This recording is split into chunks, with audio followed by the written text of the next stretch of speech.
Assalamualaikum warahmatullahi wabarakatuh. Perkenalkan, saya Ramadhani Firdausi, kelas PAIB semester 6 akan menjelaskan kembali materi fikih jenayah pada pertemuan kedua. Fikih secara bahasa berarti pemahaman yang mendalam tentang sesuatu yang berasal dari bahasa Arab faqiha yafqahu fiqhan.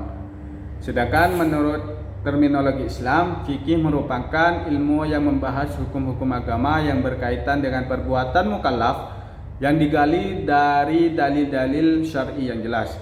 Jinayah sendiri berasal dari kata jana zamba yajnihi jiyanatan yang berarti melakukan dosa, dan secara istilah merupakan tindakan kriminal dalam Islam yang berkaitan dengan penganiayaan fisik, pelanggaran terhadap jiwa atau kehormatan seseorang. Nah, hukumannya bisa berupa qisas, diyat atau kafarat. Dengan demikian, fikih jinayah merupakan ilmu yang membahas hukum-hukum syar'i yang berhubungan dengan perbuatan-perbuatan yang diancam dengan hukuman ukubah di dunia. Sumber hukum fikih jinayah terdapat 4 sumber hukum.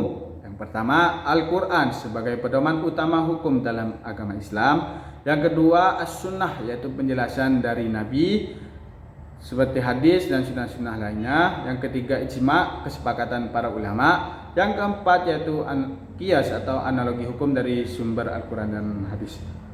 Asas hukum pidana Islam berlandaskan beberapa prinsip. Yang pertama, keadilan. Hukuman itu harus adil dan proporsional. Yang kedua, manfaat, bertujuan menjaga ketertiban dan kemaslahatan.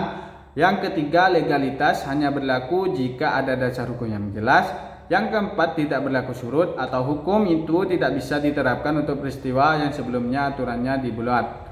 Yang kelima, praduga tak bersalah. Seseorang tidak dianggap bersalah tanpa bukti yang sah.